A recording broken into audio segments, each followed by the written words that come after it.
most important question my paper has to pose is, how does Madame de Souza fit into the literary revolution?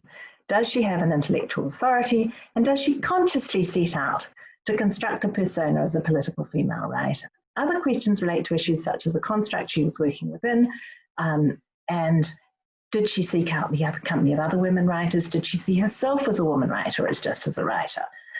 It's often hard to convince the reader that this woman, who was not a deputy in the National Assembly or a member of the French Academy, is worthy of attention.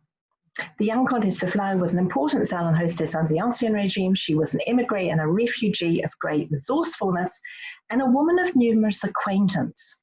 Later as Madame de Souza, there's no question she's a writer of great talent, but she is worthy of study in her own right because of the efforts she made to bridge the gap between the second-class citizenship of women by comparison to that of men, and not only in political life, but in the emotional life of state and family. Susan Foley has rightly underscored in a recent H. France review that however inventive and savvy women may have been, at no time did the citizenship of women equate to that of men. And she goes on to say, men could establish or join organizations, they could publicize causes, they could advocate for outcomes, embody ideas and concepts as women could, but in addition, men could vote and could stand for office in order to implement their goals directly, because their role as voters gave them leverage with politicians. And it's this leverage with politicians which is interesting. This is one of the greatest challenges, to prove that women who were politically active when the closest they could come was to edit speeches in their drawing rooms. And the Comtesse de Flahaut had her drawing room described as an officine.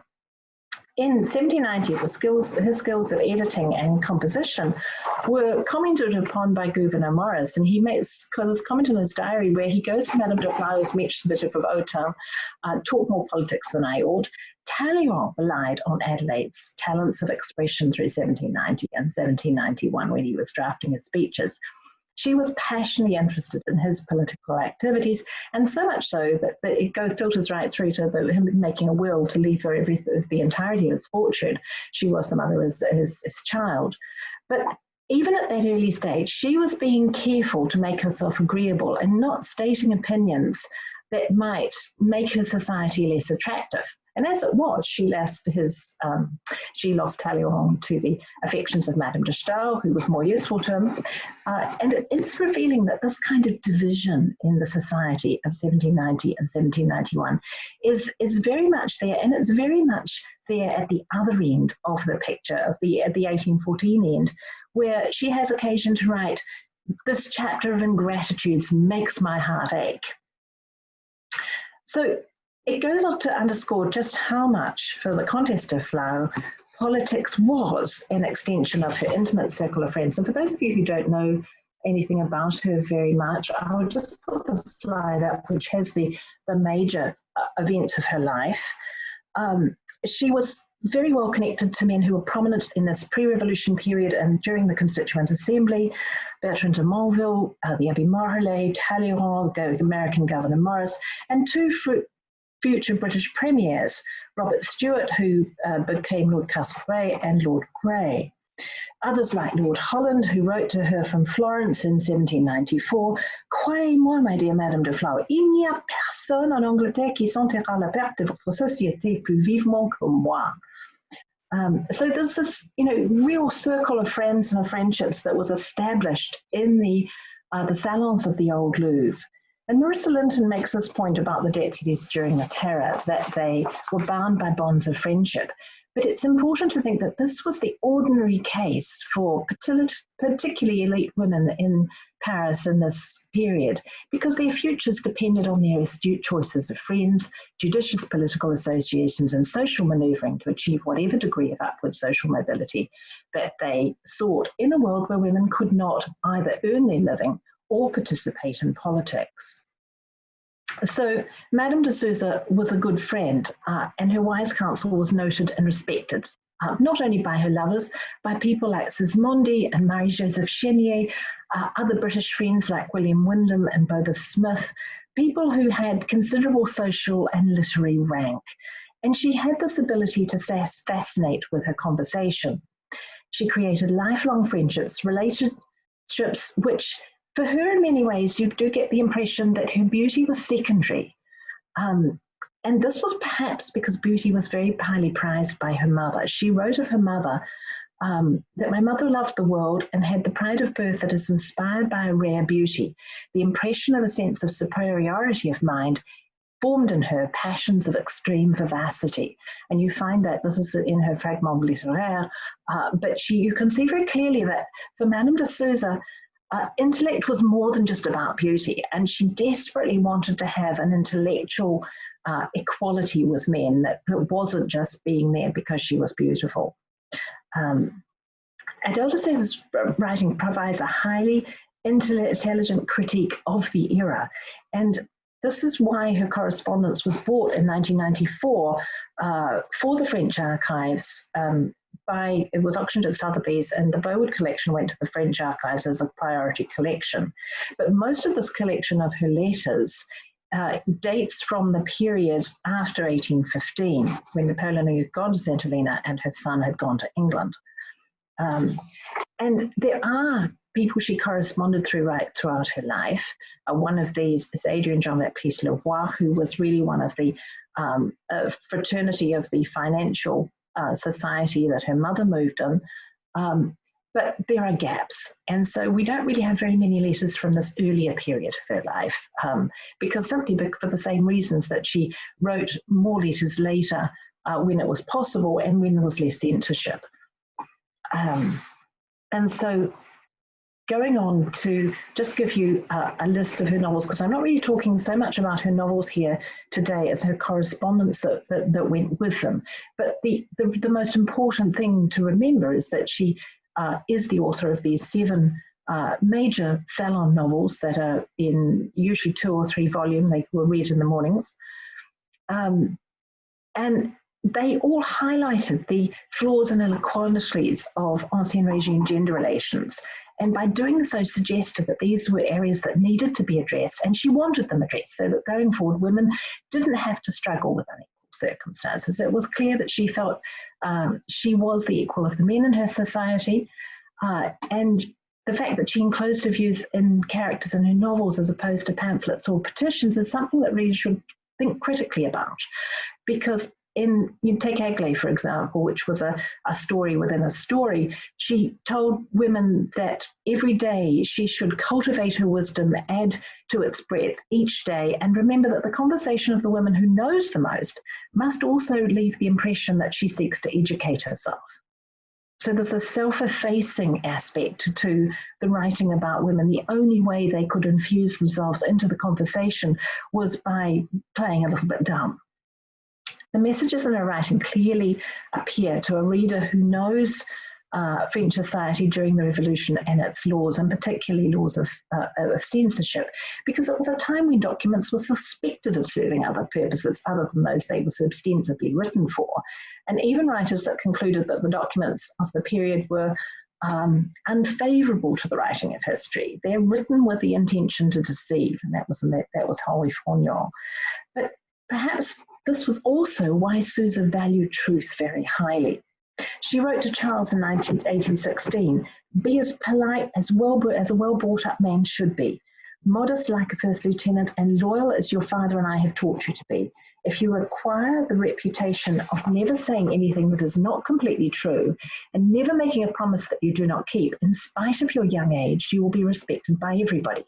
But my child, before you undertake any serious engagement, consult your mother, because I exist only for you." Now you can see through that this truthfulness was something that sometimes it's a little bit ironic, but it was very, very important to her. So Madame de Souza was known as the author of Adele de Senange for the rest of her life, and this is the first novel that she wrote in emigration in London. She was relatively quiet on political associations, although it was very commonly known later that she was a Bonapartist and had Bonapartist sympathies. Her first novel was about the ordinary people of her own acquaintance, the sort of people that she would have corresponded with if she'd been corresponding prolifically outside Paris. But she only put people like Talleyrand into her novels later on, after 1815. She was an advocate for European citizenship, for an international French literature at a time when the novel as a genre was only starting to exist. And she aspired to have her work translated from French into English because that was the audience she sought. Adèle de Sénange ended up translated into Italian and German and was read in French from Spain to Moscow. And she constantly asked anybody coming back from England to bring her a novel, and she read voraciously. So this is why I think the novel appealed to her as a writing genre, because it didn't have strict rules, and it had a familiarity with the journals and diaries of letters, most importantly like the letters of Madame de Sévigné, who she very much identified with. And Madame de Sévigné, of course, wrote to her daughter in Provence, and she wrote to Charles after 1816 when he was in England. And she wrote things like, the Pures here are saddened by your success in England. This England has become for me what the Provence was for Madame de Sévigné. I love it, even the English accent in French. The country that offers you a welcoming reception when you are obliged to escape from your country is very dear to me. If I went out onto the streets, I think I would graciously greet every Englishman that I met. So she had this love affair with things English that very much came from the background of her upbringing and the Anglomania that inspired the period of the pre-revolution. So it suggests another row of things. We know she cultivated writing as an art form because it was mainly reserved for men and men with whom she had to be on a footing. She knows she aspired to write rather than just to read books. And she wanted to tell the untold stories of her society. And there the choice of elite women protagonists tells us time and time again the story that Souza wanted to tell, and she felt were often silenced, was the story of women, because it was complex and more nuanced than the reading male public might often assume. So these kind of female difficulties, to use Fanny Burney's film, did not meet the glance of the male observer, but she wanted the her story alongside the masculine narrative that tended to dominate for lack of any challenge or alternative. So Carla Hess, writing on the female enlightenment, wrote, excluded from higher education the professors in the wake of revolution, it was in the realm of literature alone that women were able to command the cultural authority to carve out a space for their public self-constitution. And this explains why we know more about women like Madame de Stael and Madame de Genlis, Madame de Charrière also, than the ordinary and less literate women of the revolutionary period. But there's been a gap in the literature concerning these women because they hosted salons. Often they didn't try to exceptionalize themselves too much for reason of propriety and etiquette. Speaking out was difficult because they also had no way of supporting themselves, and financial constraints were significant where women were dependent on good opinion of those around them, and they wouldn't risk making themselves the subject of gossip or scandal, and hence why scandal was so central to the plot of Delphine, Madame de Stael's novel. Madame de Flahaut relied on her English friend Wickham, later the second Marquis of Lansdowne, to help her leave Paris discreetly in 1792, and without those contacts, escape would have been both financially and physically impossible. So a passive emotional picture operated very effectively to mask and suppress independent action for women. The fact that Adèle did not publish her first novel until she was in England illustrates the prejudice that on the one hand encouraged a woman to write, but the listening audience was not interested to hear the novel read aloud in Paris. So only when she had the added sensationalism of being an émigrée and a victim of the revolution did her novel achieve a success in London. It earned her a substantial amount of money, and it's significant that one of the things she took from Paris when she escaped in the dead of night was her unfinished novel. So that testifies, if nothing else, to the importance of her writing for her.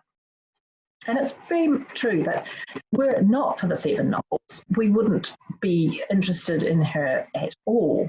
But even with the 7 novels, she still sort of slipped into obscurity.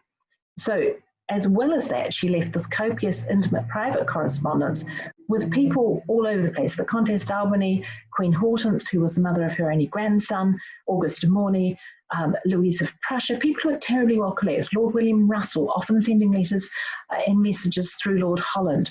The first Marquis of Lansdowne and the second, and later the second Marquis of Lansdowne, though he was Lord Wickham when she was involved with them. Sainte-Beuve and Sismondi, the literary greats. So while she should be among the important novelists of the early 19th century, she's for many years been completely forgotten, and with the bicentenary of her publications coming up in 2021 and 2022, it's very fitting to reinsert her, and to reinsert her into this umbrella of the revolutionary debate, despite the fact that she tends to do more writing at the end of the period than at the beginning. She walked a fine line between, on the one hand, not wanting to offend the government, then the emperor, and of course her son was an aide-de-camp of Napoleon and later a general, so she didn't want to harm the prospects of her son, and on the other about expressing her own ideas about politics and society and religion. What sets her apart from peers like Madame de Souza is that she educated herself, applied herself to study and learned English from guests, passing visitors, and of course England was a fascinating.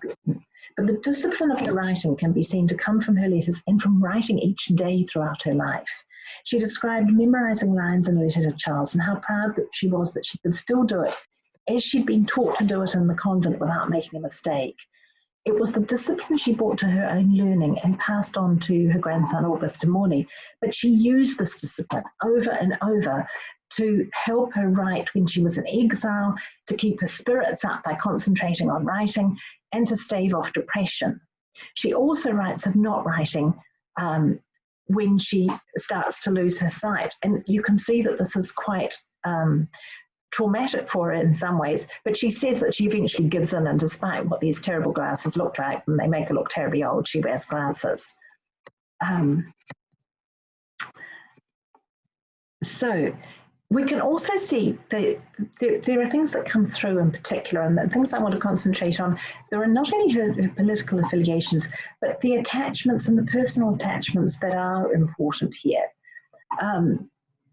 Because we can see that she reacts against the injustice of society, and the society where she says this chapter about gratitudes make my heart ache. What have I done? The stranger who hasn't been at the court of the emperor in the 9 years since he contributed to making my husband lose his diplomatic post. She was married to Madame de Souza, who was the Portuguese ambassador to France, but lost his position when the war broke out again in 1803. My son has been his aide-de-camp. What a crime.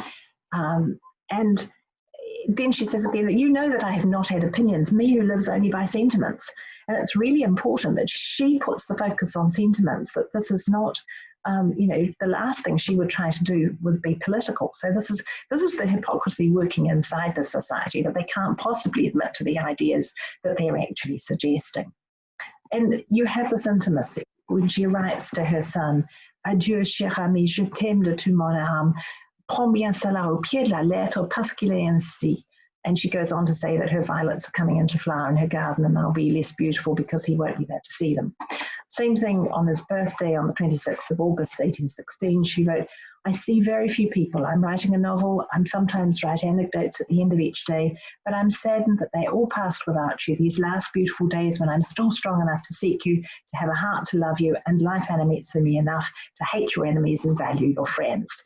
Goodbye, one I love with all my soul. So she's very, very invested in this son who by now has gone to England and married Margaret Mercer, a real catch, and is living away from her like Madame de Sévigné's daughter. So really, what I want to sort of put the spotlight back and just to finish is that women's opinions matter during revolution, and the émigrés women's opinions have to matter too. What the Comtesse de Flahaut and later Madame de Souza was constantly arguing was that no one should be swept aside because they're born a younger sibling or because she might be merely a woman. Madame de Souza went even further, saying it was a plea that no living human being should be blithely replaced or obliterated by another. And that was somehow the worst of crimes. Her attempt to make this point was audacious.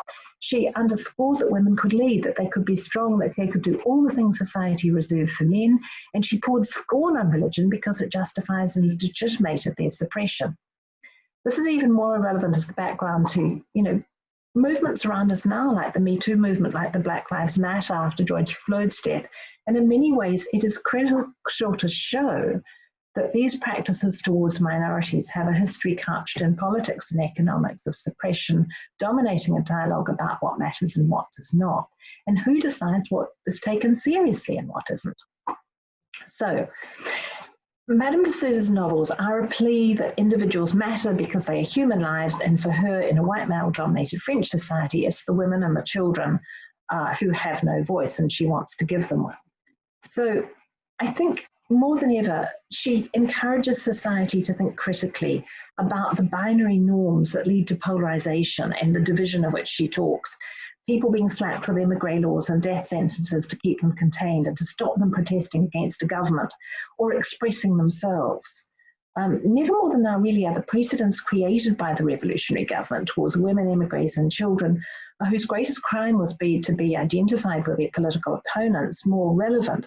Laws that left emigres slapped with a death sentence within 24 hours if they were caught on French soil were passed by a government with no emigre representation because these people didn't matter. And nor did their property. So we wouldn't have the writing of Madame de Souza had she not emigrated. She wouldn't have written her first 3 novels, and nor would she probably have married Souza, who she only met in emigration because he wanted to meet the author of Adele de Senage and to meet his daughter. So her letters show she was an ordinary woman at the most intimate level who went to extraordinary measures to contribute to her society and friends, and to further the career of a beloved son. And I'll just get through these last slides to show you these are the expressions of well-being that you find through her letters.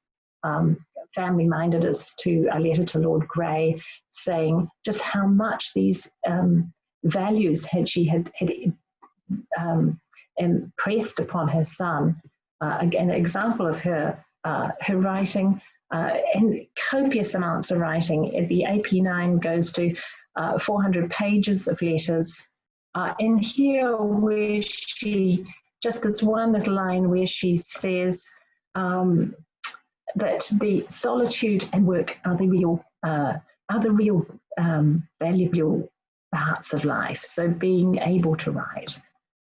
And I think I'd just like to finish with that quote of Richard Cobb's saying about the enjoyment he took out of the novel being as certainly as much of a form of entertainment as his own history. And with that, I'd like to finish. Thank you very much.